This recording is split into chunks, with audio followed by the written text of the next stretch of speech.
నదులు ప్రవహించు ఈ ధర్తిలో అవతరించి అయోధ్యలో అమ్మవారి అక్షింతలు అంటే 130 గ్రామాలకు పంపిణీ కార్యక్రమం జరుగుతుంది. అట్టి ఏ ధర్మమైతే ఉన్నదో వేదం ద్వారా ఏ ధర్మమైతే మానవులందరికీ అయోధ్య అమ్మవారి అక్షింతలు అయోధ్య నుంచి వచ్చాయి.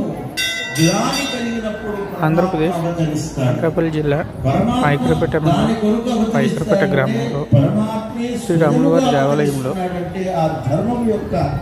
ఈ అక్షింతలను పంపిణీ కార్యక్రమం చేయడం జరుగుతుంది.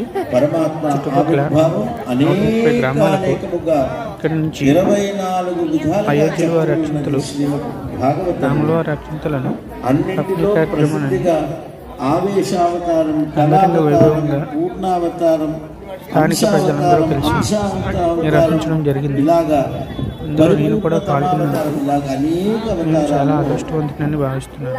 ఆసేతు సీతాచలం ఎటు వెళ్ళినా నేను త్రిపుర మేఘాలయ ప్రాంతం వెళ్ళా. పాయకరపేట గ్రామంలో గుజరాత్ మహారాష్ట్ర ఈ ప్రాంతం తీసుకువెళ్ళడం జరిగింది. అన్ని ప్రాంతాలకు దేవాలయాలకు వెళ్ళడం జరిగింది.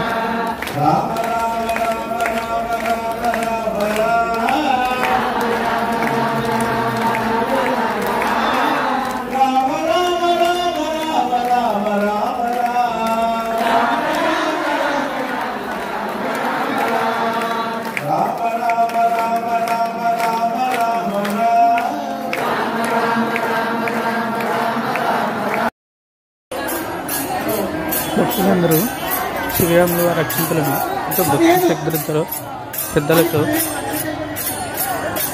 ఊరేగింపుగా తీసుకెళ్తున్నారు. శ్రీరాముల వారి గుడి చుట్టూ ప్రదక్షిణ చేస్తూ అక్షింతలతో అక్కడి నుంచి పాయకరపేట గ్రామంలోని దేవాలయాలకు తీసుకువెళ్తున్నారు.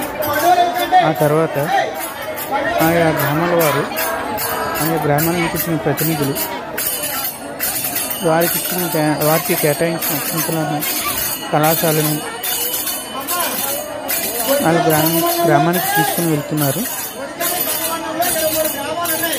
ఇది చాలా ఆనందదాయకమైన శుభదాయకమైన సందర్భం.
సార్ ఒక్కొక్కసారి ఆలకించండి. ఎక్కడికెళ్ళండి ఇస్తాం. మీకు ఎందుకంటే రావడం సార్ ఏమండి సార్ సార్ సార్ సార్ రామోదర్ కోరానికి చొప్ప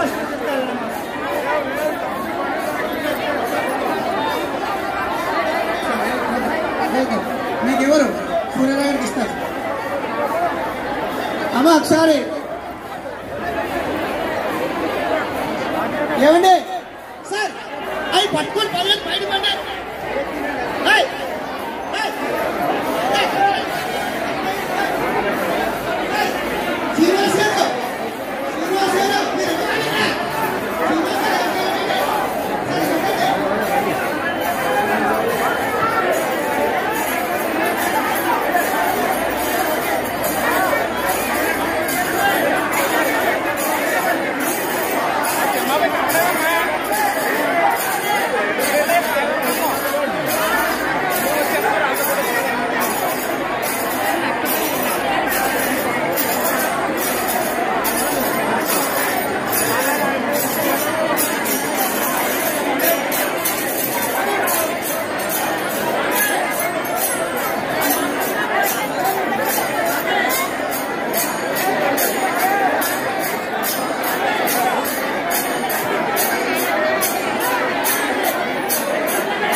రాములవారి అక్షంతులు మైపురేట గ్రామంలో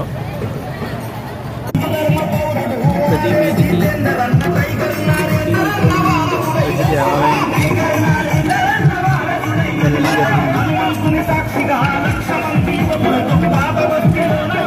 మైపురేట మెయిన్ రోడ్లో భారీ ఊరేగింపుతో నిర్వహించడం జరిగింది. భక్తులందరూ ఈ కార్యక్రమానికి ఎంతో ఉత్సాహంతో ఎంతో ఆనందంతో హాజరయ్యారు. శ్రీరాములవారి విగ్రహం ఉత్సవమూర్తి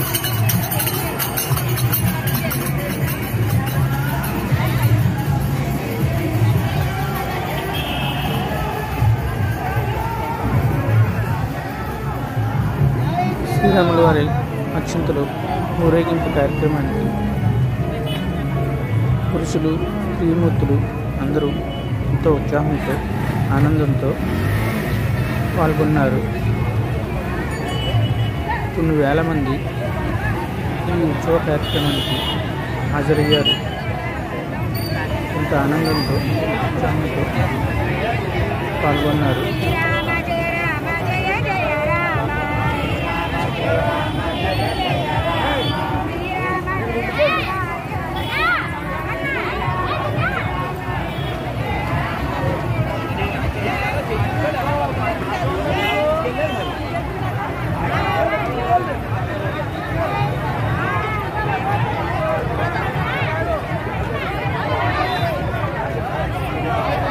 జై శ్రీరామ్, జై శ్రీరామ్, జై శ్రీరామ్, జై శ్రీరామ్.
రామ భక్తులందరూ ఎంతో ఉత్సాహంతో ఎంతో ఆనందంతో శ్రీరాములవారి అక్షంతలను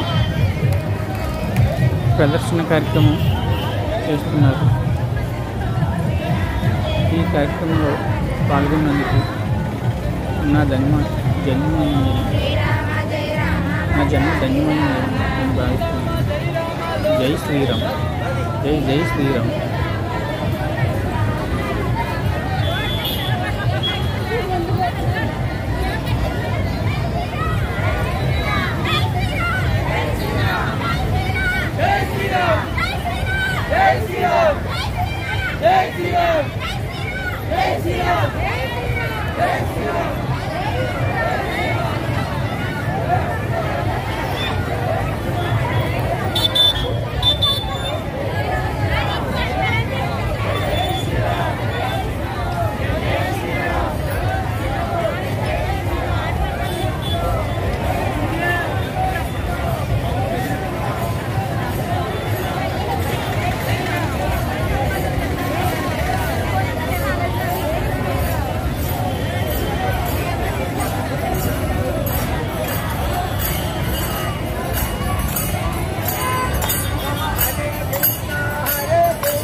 ఊరేగింపుగా పైకిరోట గ్రామంలోని శ్రీ పాండురంగ స్వామి దేవస్థానానికి వచ్చి ఉన్నాయి. దేవస్థానంలో ఈ అక్షంతలను పెట్టి దేవుడు వారిని పూజిస్తారు.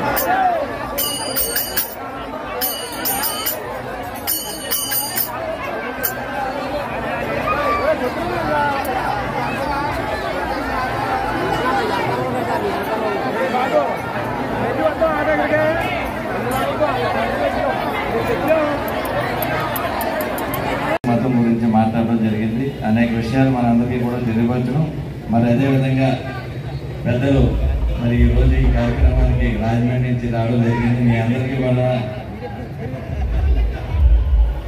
ఈ రాముడి యొక్క విలువ, ఈ అయోధ్య రామాలయం గురించి పూర్తి స్థాయిలో మీ అందరికీ కూడా వివరంగా చెప్పడానికి ఇది అనంతరం కూడా ఈ అక్షంతలందరినీ కూడా అన్ని గ్రామాలకు వెళ్ళే కార్యక్రమం చేపట్టాం కాబట్టి క్లుప్తంగా 2 విషయాలు మీ అందరికీ కూడా చెప్పాలి. ఈ కార్యక్రమాన్ని విశ్వ హిందూ పరిషత్, RSS వారి ఆధ్వర్యంలో, స్థానిక రామాలయ కమిటీ ఆధ్వర్యంలో, వానరసేన కమిటీ ఆధ్వర్యంలో ఈ కార్యక్రమం జరుపుకోవడం జరిగింది. మరి గత వారం రోజుల కిందట అయోధ్య రామాలయం దగ్గర నుంచి, అలాగే సమర్థ సేవా సంఘం వాళ్ళు కూడా మరి ఇందులో పార్టిసిపేట్ చేశారు. ఆ గ్రామాల నుంచి అనేక బృందాలను తీసుకురావడం జరిగింది. అయోధ్య రామాలయం నుంచి ఆంధ్రప్రదేశ్లో మొట్టమొదటిగా మన గ్రామానికి అయోధ్య రాముడి మీద చెల్లిన అక్షంతలు మన గ్రామాన్ని రావడం, మన గ్రామం చేసుకున్న అదృష్టమని ఈ సందర్భంగా ఈ ఆంధ్రప్రదేశ్లో ఏ గ్రామానికి రాలేదు. అది మన ప్రాంతానికి రావడం ఇక్కడ విశ్వ హిందూ పరిషత్, RSS వాళ్ళు, లేదంటే సమర్థ సేవా ఫౌండేషన్ వాళ్ళ కృషి వల్ల మొట్టమొదటిగా ఇక్కడ రావడం, దాన్ని మనం ఊరేగింపుగా మనందరూ కూడా నెత్తి మీద పెట్టుకునే అవకాశం కూడా మనందరికీ కూడా కలిగింది. వేళ ఈ రోజు శాస్త్రవంతంగా మరి గత 2 రోజులుగా మరి మహిళలందరూ కూడా ఈ కార్యక్రమం ఏ విధంగా అన్ని గ్రామాలకు పంపడానికి చేయడం జరిగింది. మరి ఈ రాముడి యొక్క ఏంటంటే గత 500 సంవత్సరాలుగా మనం ఈ రాముడు అయోధ్య రామాలయం ఉద్యమాలు జరుగుతున్నాయి. ఏంటంటే అక్కడ మసీదు కట్టి ఓచకోతలకు వచ్చేసరికి కొన్ని లక్షల మంది చనిపోయారు హిందువులందరూ కూడా. చనిపోతే వాళ్ళని ఎదిరించలేక అనేక మంది ప్రాణత్యాగాలు చేసిన ఫలితమే ఈవేళ మనందరికీ కూడా ఇప్పుడున్న మారుతున్న కాలాన్ని పెట్టి కోర్టుల ద్వారా మనం పోరాడితే ఈవేళ కోర్టులో మనం నెగ్గడం జరిగింది. సుప్రీంకోర్టులో మనం గెలిచాం. గెలిచినప్పుడు కూడా ప్రపంచం అంతా కూడా ఒకటే ఆలోచించింది, భారతదేశంలో మళ్ళా మత విద్వేషాలు వస్తే ఆనందపడదామని చూశారు. కానీ అందరూ కూడా మళ్ళా వస్తాయి, అయ్యో ఏంటి సుప్రీంకోర్టు తీర్పును బట్టి ఉంటుంది అని చెప్పడం జరిగింది. కానీ సుప్రీంకోర్టు తీర్పు కూడా ఏ మతానికి కూడా ఎటువంటి ఇబ్బంది కలగకుండా అన్ని మతాలు కూడా స్వాగతించే విధంగా సుప్రీంకోర్టు తీర్పు ఇచ్చింది. ఏంటంటే సుప్రీంకోర్టు తీర్పుకి ప్రధానమైన సాక్షి ఒక పుట్టి గుడ్డి ఒక పీఠాధిపతి వీరభద్ర గారిని ఆయన సాక్ష్యం వేళ చెప్పడం జరిగింది.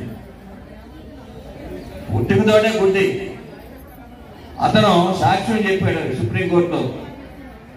దానివల్ల మనం సాధించాను. అది అంటే నిజమా కాదా అని కూడా దానికి కమిషన్ కూడా వేయడం జరిగింది. ఇవన్నీ కూడా ఆయన ఎక్కడెక్కడ ఏ విధంగా ఎన్ని అడుగుల దూరంలో ఏది ఉంటుందో అన్ని కూడా లెక్కలతో చెప్తేనే ఇది చరిత్రలో ఉన్న నిజమైన అయోధ్య జన్మస్థలం అని చెప్పేసి సుప్రీంకోర్టు నిర్ణయించి ఆ స్థలాన్ని ఖాళీ చేయించి మనకి ఇవ్వడం జరిగింది.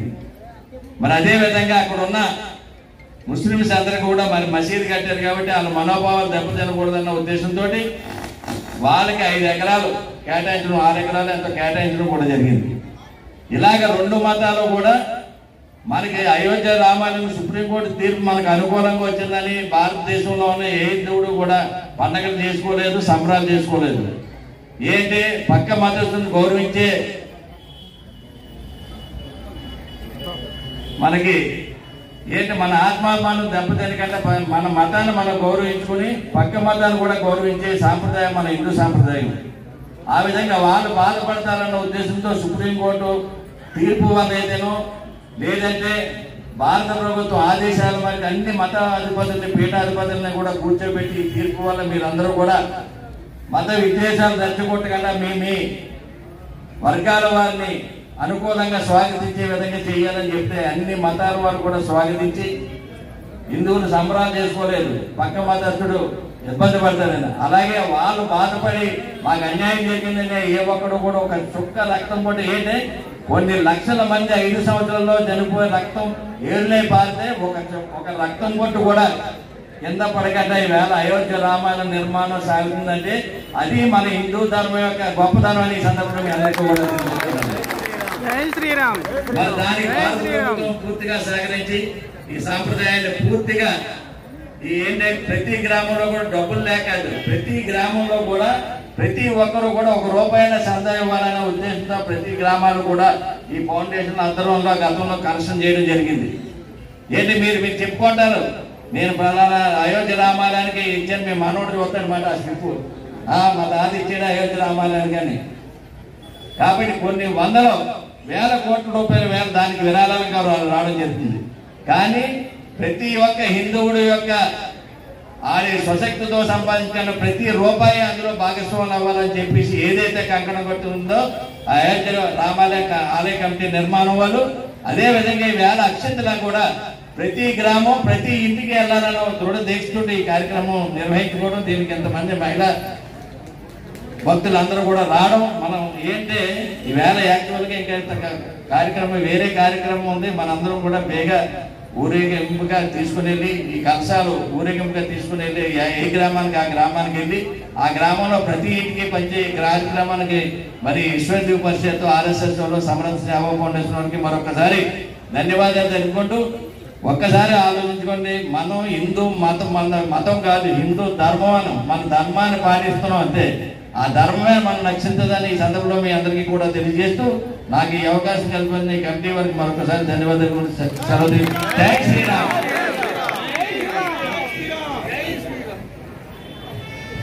ఇప్పుడు మనకి ఈ విషయం గురించి చాలా చక్కగా వివరించడానికి సార్ వచ్చారు RSS తరఫున. వారు వారి ఈ అయోధ్య రాముడి యొక్క అక్షతల గురించి, వాటి ప్రాధాన్యత గురించి, వాటిని ఎలాగా మనం తీసుకోవాలి, ఎవరు పంచుతారన్న విషయం గురించి పూర్తిగా చెప్తారు. సార్ మీ యొక్క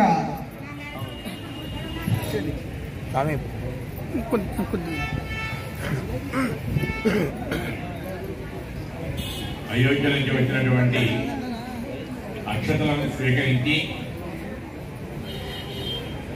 జనవరి 22వ తేదీన అయోధ్యలో జరగబోతున్నటువంటి ప్రాణ ప్రతిష్ఠ బాలరాముడికి ఆ కార్యక్రమాన్ని ప్రతి గ్రామంలో కూడా పండుగలాగా జరుపుకోవాలనే ఉత్సాహంతో ఇక్కడ సమావేశమైనటువంటి తల్లులకు పెద్దలకు అందరికీ కూడా హృదయపూర్వక నమస్కారాలు.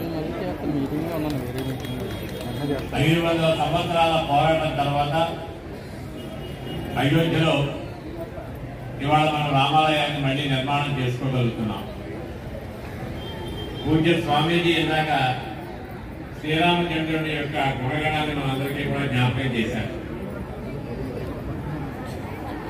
ఏ మానవుడిలోనైనప్పటికీ ఎన్ని రకాల మంచి లక్షణాలు ఉండాలో అన్ని లక్షణాలు మూర్తిభవించినటువంటి ఒక రూపాన్ని చూడాలి అంటే మనం శ్రీరాముడిని చూడాలి, శ్రీరాముడిని తెలుసుకోవాలి. మనం హిందూ ధర్మము అంటున్నాం. హిందూ ధర్మమైనా ఏ ధర్మమైనా ధర్మమే. ఆ ధర్మానికి ఎవరినైనప్పటికీ ఒక రూపాన్ని మనం చూడాలన్నట్లయితే రామచంద్రుని చూడాలి అని చెప్తారు. రామో విగ్రహవాన్ ధర్మ. రాముడు రూపుదాల్చినటువంటి ధర్మం అనేటువంటిది ఒక ఆకారంలో కనిపించాలి అని మనం అనుకున్నట్టయితే అది రామచంద్రుడి యొక్క రూపంలో మనకు కనపడుతుంది, దర్శనమిస్తుంది అని పెద్దలు మనకి చెప్తారు. రాముడు ధర్మమూర్తి మాత్రమే కాదు, ధర్మాన్ని రక్షించేటటువంటి శక్తి కలిగినటువంటి మహనీయ శక్తి సంపన్నుడు కూడా. ఆయన యొక్క బాణానికి తిరుగులేదు, ఆయన యొక్క శక్తికి తిరుగులేదు. తన భార్య సీతమ్మ తల్లిని అవమానం చేస్తే ఒక కాకి మీద కూడా బ్రహ్మాస్త్రాన్ని వేసేంతటి కోపం వచ్చింది ఆయనకి. ఎందుకని భార్యని అవమానం చేసిన వాడిని క్షమించకూడదు అని. మామూలు విషయాలకు ఆయన కోపం రాదు. ఇందాక చెప్పారు స్వామీజీ, ముందు రోజు గెలిచారు, పట్టాభిషేకం చేసుకోమన్నారు. ఆయన ఏం కంగారు పడిపో అడావిడి ఏం పడలే. మర్నాడు పొద్దున్న పిలిచారు, నువ్వు వనవాసానికి వెళ్ళిపోమన్నారు. ఏమీ బాధపడలే, వెళ్ళిపోతానన్నాడు. ఆయన కోపం రాలేదు. ఆయనకి వెళ్ళమన్న పిన్ని గారి మీద కోపం రాలేదు. వెళ్ళమని చెప్పిన తండ్రి గారి మీద కోపం రాలేదు.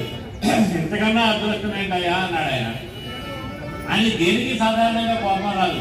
దేనికి కోపం వస్తుందా అంటే ఈ దేశంలో మన అందరం గౌరవించవలసిన మాతృమూర్తుల్ని ఎవరైనా అవమానం చేసినట్టయితే అప్పుడు మాత్రం కోపం వస్తుంది.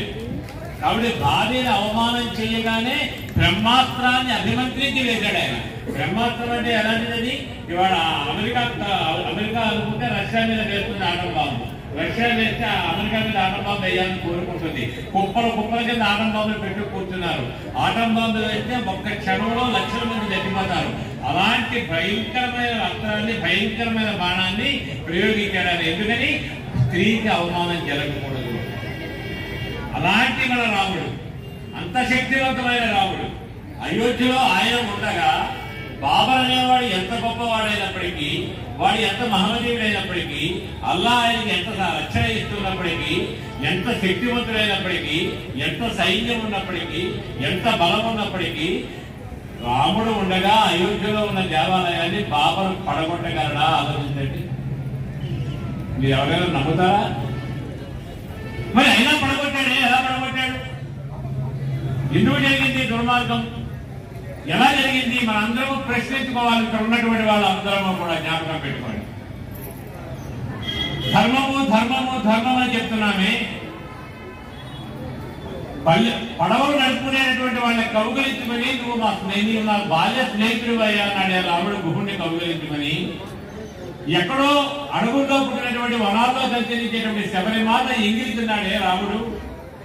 కోతులందరినీ కూడా కౌగలించి వాళ్ళతో కలిసి, వాళ్ళతో భోజనం చేసి, వాళ్ళతో కలిసి పడుకుని, వాళ్ళతో ఒళ్ళు నిమిరి వాళ్ళందరితో స్నేహం చేశాడే రాముడు. దేశాన్ని జయించినటువంటి రాక్షసులందరినీ కూడా కాపాడాడే రాముడు. తమ యుద్ధానికి వచ్చిన వాళ్ళని తప్ప ఏ ఒక్కరిని కూడా శిక్షించలేదే రాముడు. ఇలాంటి రాముడికి వార్తలం కదా మనమంతా. ఇలాంటి రాముడిని పూజిస్తున్నాం కదా మనమంతా. రామనామం జపించినటువంటి ఊరు లేదు కదా ప్రపంచ దేశం మొత్తం మీద. అయినప్పటికీ ఆలోచించండి, గుండెల మీద చెయ్యి వేసుకొని చెప్పండి, మన పెద్దలు పెద్ద పొరపాటు చేశారా లేదా అని. కనీసము 100లో 20 మంది ఉన్నటువంటి మన రక్తాన్ని పంచుకు పుట్టినటువంటి, మన రాముడిని పూజిస్తున్నటువంటి, మన శివుడిని పూజిస్తున్నటువంటి మన హిందువులని, మన రక్తం పంచుకు పుట్టినటువంటి వాళ్ళని, మన గ్రామంలోనే మనతోనే కలిసి ఉండేటటువంటి వాళ్ళని అంతరాని వాళ్ళు అని మనం దూరంగా పెట్టామే. రాముడికి ఎంత బాధ కలిగి ఉండాలి. కోపం రాలేదు మన మీద. ఆయన కోపం వస్తే వాడు మళ్ళీ రాడు, మళ్ళీ మన అయోధ్యకి ఆయనకు ఎంత బాధ కలిగి ఉండాలి. వీళ్ళకి ఏం చెబితే అర్థం అవుతుంది? ఏమి చెప్పాలి? నేను స్వయంగా చేసి చూపించాను కదా, నా శబరి యొక్క ఎంగిలిని తిన్నాను కదా, పల్లెవాళ్ళతో కలిసి మెలిగాను కదా, వాళ్ళని కౌగలించుకున్నాను కదా, కూతురుతో కలిసి మెలిసి తిరిగాను కదా, నాకు వ్యతిరేకంగా యుద్ధం చేసిన రాష్ట్రుల యొక్క క్షేమాన్ని కోరుకున్నాను కదా. అదే మన రక్తాన్నే పంచుకుంటున్నటువంటి మన హిందువులని మనం దూరంగా పెట్టామే, వాళ్ళని దూరంగా ఉంచామే, కూతురులోకి రావద్దన్నామే, అంతరాని వాళ్ళు అన్నామే. ఎవరో ఒకరెండు కుటుంబాలని కాదే, తరతరాలుగా 100 సంవత్సరాలుగా వాళ్ళ సంతానాన్ని, వాళ్ళ కొడుకుల్ని, మనవడని, మునిమనవడని, వంశంలో ఉన్న వాళ్ళందరినీ దూరంగా ఉంచామే. ఈ పాపము మనల్ని బాధ పెట్టదా? స్వామి వివేకానంద స్వామి చెప్పారు ఈ మాట. 1000 సంవత్సరాల పాటు మనము మహమ్మదీయుల చేతుల్లో బానిసత్వాన్ని అనుభవించడానికి కారణం ఏంటంటే తెలియక అజ్ఞానంతో మన పూర్వీకులు చేసిన పొరపాటు. ఇది కావాలని చేసిన తప్పు కాదు, కానీ తెలియక చేసినటువంటి పెద్ద పొరపాటు.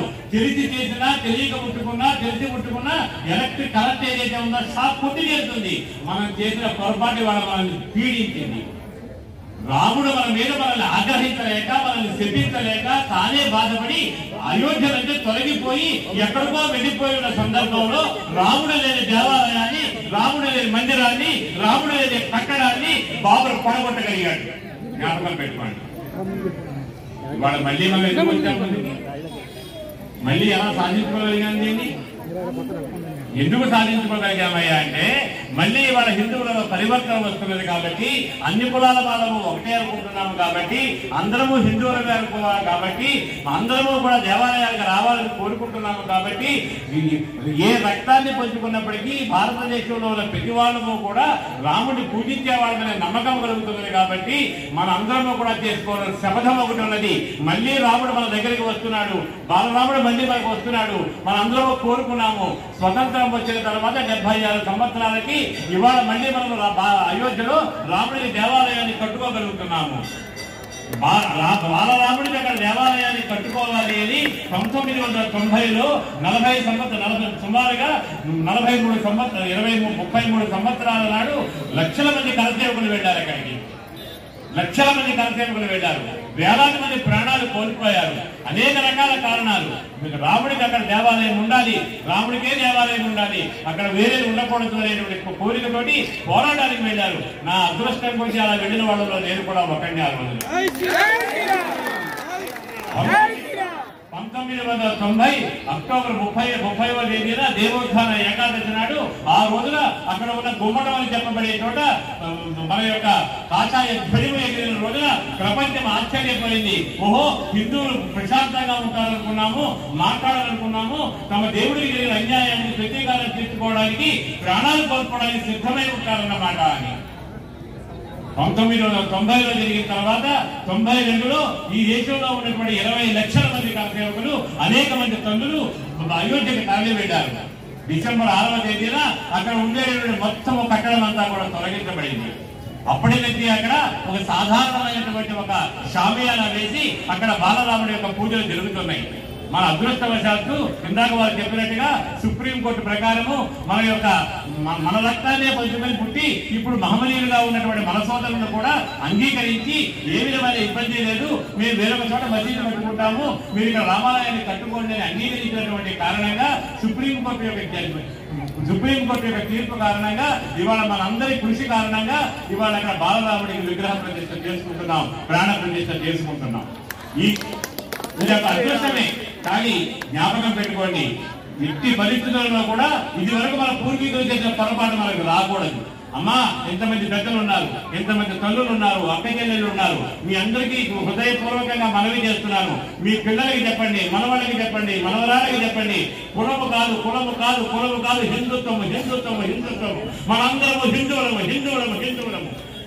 కులంతో సంబంధం లేదు. రాముడి బిడ్డలము, కాబట్టి ఎట్టి పరిస్థితులలో కూడా జీవితంలో మన సంతానము మరొకరిని నువ్వు నా వారిని కాదు అని అనేటువంటి పరిస్థితిని రానివ్వకూడదు. అమ్మా, అనేక మంది ఆ విధంగా అన్నటువంటి కారణంగా, ఇక్కడ ఆదరణ లేని కారణంగా, మన దేవాలయానికి రానివ్వని కారణంగా, మన ఇంట్లోకి రానివ్వని కారణంగా మనల్ని విమర్శించేటటువంటి వేరే మతంలోకి వెళ్ళిపోయారు. తల్లి, అలా వెళ్ళనివ్వకూడదు. వెళ్ళిన వాళ్ళు మళ్ళీ ఇక్కడికి రావాలని హృదయాన్ని తెలిసి మన స్నేహాన్ని, ప్రేమని పంచిపెట్టాలి. రాముడు ప్రేమని పంచిపెట్టాడు, మనము రాముడి వారసులము. ప్రేమని పంచిపెట్టాలి, ప్రతి హిందువుకి ప్రేమని పంచిపెట్టాలి. మన సంతానానికి, మన పిల్లలకి ఇది నేర్పాలి. ఈ పరిణామం రావాలి దేశంలో. ఈ పరిణామం కోసమే అయోధ్యలో రామాలయ నిర్మాణం. రామాలయ నిర్మాణం అంటే కేవలం మనకేదో ముక్తి రావడం కోసం కాదు, మనందరికీ కూడా డబ్బులు వచ్చేస్తాయని కాదు. భారతదేశంలో ఉన్నటువంటి ప్రతి కుటుంబము కూడా మనందరము హిందువులని భావించాలి. ఈ దేశము నా మాతృభూమి అని భావించాలి. రాముడు నా పుత్రుడు అని భావించాలి. నా పుత్రుడిని, నా అమ్మాయిని సీతమ్మ తల్లిగా తయారు చేసుకుంటాను, మా అబ్బాయిని రాముడిగా తయారు చేసుకుంటాను అనే సంకల్పం చేసుకోవాలి, శపథం చేసుకోవాలి. ఈ పరిణామం, ఈ మార్పు భారతదేశంలో రావడం కోసము అయోధ్యలో రామాలయ నిర్మాణము శ్రీరామ జన్మభూమి తీర్థ ట్రస్ట్ ద్వారా జరుగుతుంది. విశ్వ హిందూ పరిషత్ కావచ్చు, RSS కావచ్చు, సమాజ సమరస్త సేవా ఫౌండేషన్ కావచ్చు, అనేక స్థానిక సంస్థలు కావచ్చు, అనేక ధార్మిక సంస్థలు కావచ్చు, అనేక మఠాలు కావచ్చు, అనేక మంది స్వామీజీలు కావచ్చు, శ్రీరామ జన్మభూమి తీర్థ ట్రస్ట్ చేస్తున్నటువంటి ఈ మహా ప్రయత్నం ఏదైతే ఉందో దానికి చేదోడు వాదోడుగా మన అందరము కలిసి ఈ అద్భుతమైనటువంటి కార్యాన్ని నిర్వహించుకుంటున్నాం. ఇవాళ అక్షంతలు మీరు తీసుకుని వెళ్తారు మీ గ్రామాన్ని. ప్రతి వాళ్ళు కూడా ఏ గ్రామం నుంచి వచ్చారో పవిత్రంగా వాడిని తీసుకువెళ్ళండి. మీ గ్రామంలో ఉన్నటువంటి ఏదో ఒక దేవాలయంలో ఈ పాటికి మీరు నిర్ణయం చేసుకుని ఉంటారు, ఆ దేవాలయంలో వాటిని ఉంచండి. జనవరి 1వ తేదీ నుంచి ఏదో ఒక తేదీ నిర్ణయించుకుని గ్రామంలో ఉన్నటువంటి ప్రతి ఇంటికి ఏ ఒక్క కుటుంబాన్ని కూడా వదిలిపెట్టకుండా వాళ్ళు తీసుకోకపోతే వాళ్ళ దురదృష్టం. మనం మాత్రం క్రైస్తవ కుటుంబమైన మహమ్మదీయ కుటుంబమైన ఏ కుటుంబానికి అయినప్పటికీ ఇది రాముడు మన దేవుడు. మన దేవుడు అంటే మన దేశం యొక్క దేవుడు. ఆయన మన దేశం యొక్క దేవుడు. నీకు దేవుడు కాకపోవచ్చు, కానీ భారత మాత శ్రేష్టమైన సంతానం. రాముడి కన్నా గొప్ప మనిషి లేడు, రాముడి కన్నా దేవుడు లేడని నేను చెప్పను, రాముడి కన్నా గొప్ప మనిషి మాత్రం లేడు ప్రపంచంలో. అలాంటి వారి యొక్క దేవాలయం నిర్మాణం చేసుకుంటున్నామయ్యా, మీకు కూడా అక్షరమిస్తున్నామని చెప్పి ఇవ్వండి. తీసుకుంటే సంతోషం, తీసుకోకపోతే మరింత సంతోషం, పర్వాలేదు. కానీ మనం మాత్రం ఇవ్వాలి. మనం ఎవరిని వదిలిపెట్టకూడదు. ప్రతి కుటుంబం దగ్గరికి వెళ్ళాలి, పేటల్లోకి వెళ్ళాలి, హరిజనపేటల్లోకి వెళ్ళాలి, దళిత వాడల్లోకి వెళ్ళాలి, వాళ్ళని బతిమలాడాలి. వాళ్ళు కూడా ఈ రోజు పూజ చేయాలి. గ్రామంలో పెద్ద స్క్రీన్ పెట్టుకోవాలి. అవకాశం ఉన్న చోట 500 మంది 1000 మందిని ఆ రోజు ఉదయం నుంచి భజన కార్యక్రమాలు నిర్వహించుకోవాలి. మన ఇళ్లలో టీవీలు చూడొచ్చు, అది గొప్ప కాదు. కానీ మన అందరం కలిసి సామూహికంగా గ్రామంలో పెద్ద స్క్రీన్ పెట్టుకుని ఆ రోజున మధ్యాహ్నం 12-12:30 గంటలకి రామలాలకు ప్రాణ ప్రతిష్ఠ జరుగుతుంది. ఆ కార్యక్రమాన్ని మన కన్నులతో ప్రత్యక్షంగా చూస్తూ ఆ కార్యక్రమం పూర్తి కాగానే ఏ విధంగా సత్యనారాయణ వ్రతం చేసుకుని, ఏ విధంగా వెంకటేశ్వర స్వామి వ్రతం చేసుకుని, ఏ విధంగా దుర్గమ్మ వారి దగ్గరికి వెళ్లి అక్షతలు చల్లుకొని మనం వ్రతాన్ని సమాపనం చేసుకుంటామో, ఆ రోజున ప్రాణ ప్రతిష్ఠ పూర్తయిన తర్వాత ఈ అక్షతల్ని మనం స్వీకరించి మన తల మీద చల్లుకొని ఆ రోజు పవిత్రం కావాలి. రాబోయేటటువంటి 2 నెలల్లో 3 నెలల్లో 6 నెలల్లో మనము కుటుంబ సహితంగా అయోధ్యకు వెళ్ళాలి, రాములవారిని దర్శనం చేసుకోవాలి అని సంకల్పం చేసుకోవాలి. భగవంతుడు ఎప్పుడు అనుగ్రహించేప్పుడు వెళ్తాం, ఇప్పుడు అవకాశం ఇచ్చేప్పుడు వెళ్తాం. కానీ జరగబోయే భవ్యమైనటువంటి దేవాలయం ఏదైతే ఉందో ఇవాళ పూజ్య స్వామీజీ చెప్పారు, 1000 సంవత్సరాలైన చెక్కు చెదరని పద్ధతిలో, భూకంపం వచ్చిన చెక్కు చెదరని పద్ధతిలో, భూకంపం వచ్చి అయోధ్య తిరగబడిపోవచ్చు, ఆలయం మాత్రం కలదు. అంత పెద్ద పకడ్బందీ పద్ధతిలో ఇవాళ దేవాలయ నిర్మాణం కాబోతోంది. ప్రపంచంలో ఉన్న హిందువులందరికీ ఒక గొప్ప ఆధ్యాత్మిక కేంద్రం కాబోతోంది. ఇటువంటి అదృష్టము మనము జీవించి ఉండగా, మనము బ్రతికి ఉండగా మనకి దక్కింది. మన యొక్క పూర్వీకులు 71 సార్లు దీనికోసం యుద్ధాలు చేశారట, 6 లక్షల మంది ప్రాణాలు కోల్పోయారట. వాళ్ళకి దక్కని అదృష్టము ఇవాళ మనం జీవించి ఎవరైతే ఉన్నామో, నా అదృష్టం బాగుండి నాకు 70 ఏళ్ళు, ఇవాళ పోతానో రేపు పోతానో తెలియదు, కానీ ఎల్లుండి దాకా జనవరి 22 దాకా బతకాలని కోరుకుంటున్నాను. ఎందుకంటే ఈ తరంలో పుట్టిన వాళ్ళు బహుశా ఆ రోజున కరసేవలో 90లో కరసేవలో జరిగిన తర్వాత పుట్టిన వాళ్ళు చాలా మంది ఉంటారు. 33 ఏళ్ళు అయిపోయింది. 30 ఏళ్ల వయసు తక్కువ ఉన్న వాళ్ళు ఆ రోజు తెలియని విషయం. కానీ అలాంటి వాళ్ళంతా అదృష్టవంతులు. మన తరము, ఈనాటి తరము, ఇవాళ చిన్న యువతరము, ఇలాంటి యువతరం అంతా కూడా మీ యొక్క సమయంలో మీ కాలఘట్టంలో మీరు గర్వంగా చెప్పుకోవచ్చు, రామలలాగే మేము ప్రాణ ప్రతిష్ఠ దేవాలయాన్ని కట్టుకున్నాము అని. మీరు కట్టుకుంటున్నారమ్మా, రామజన్మభూమి తీర్థ ట్రస్ట్ కాదు కట్టేది, ఏదో ఒక పేరు ఉండాలి కాబట్టి కట్టాము. మనందరము ఇచ్చిన డబ్బులతో కడుతున్నారు అక్కడ, మనందరము ఇచ్చిన ఇటుకలతో కడుతున్నారు అక్కడ.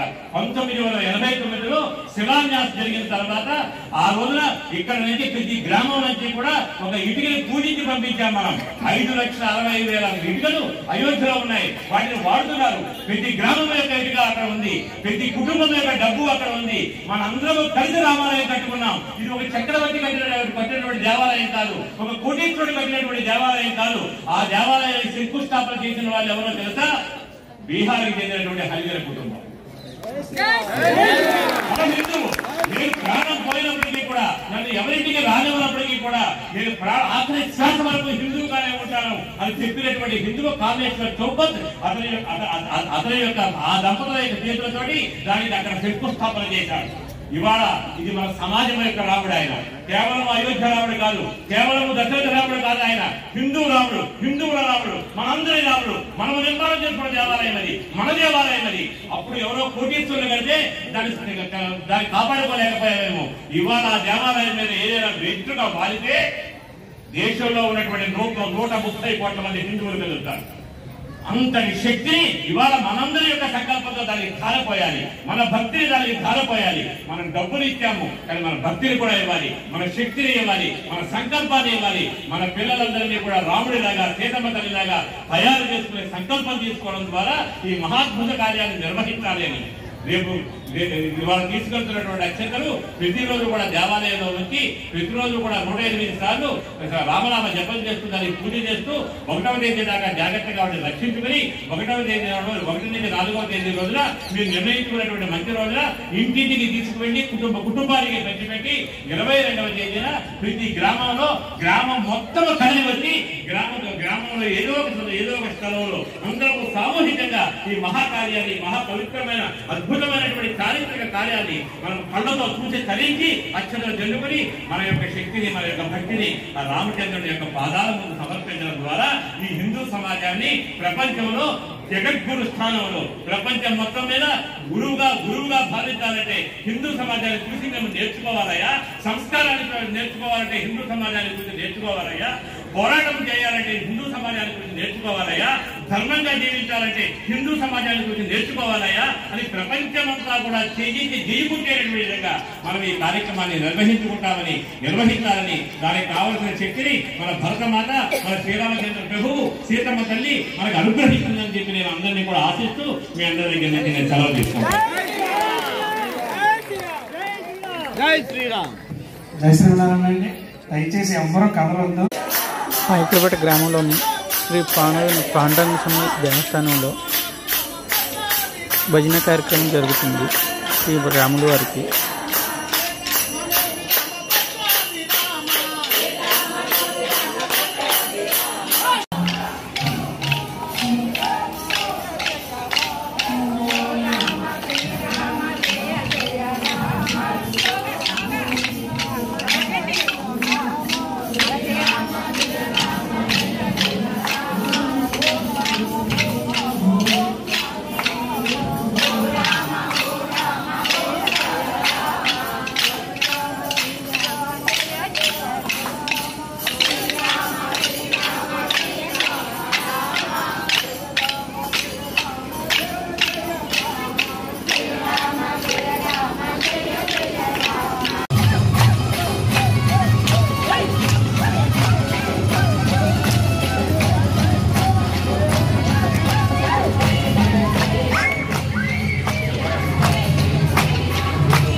పాత్రలో మరి కోరి ప్రార్థిస్తున్నాం.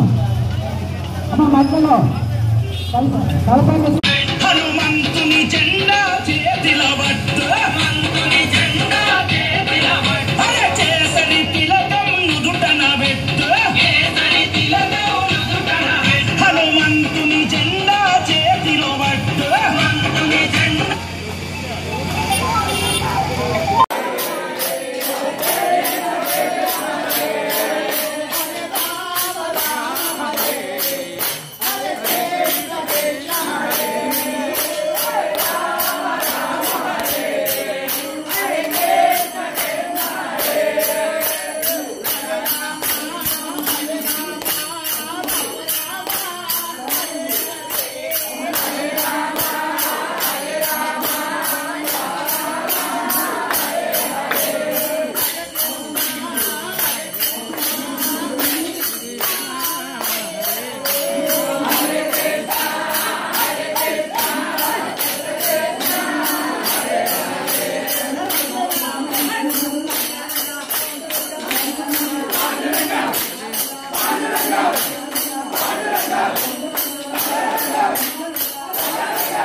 స్వామి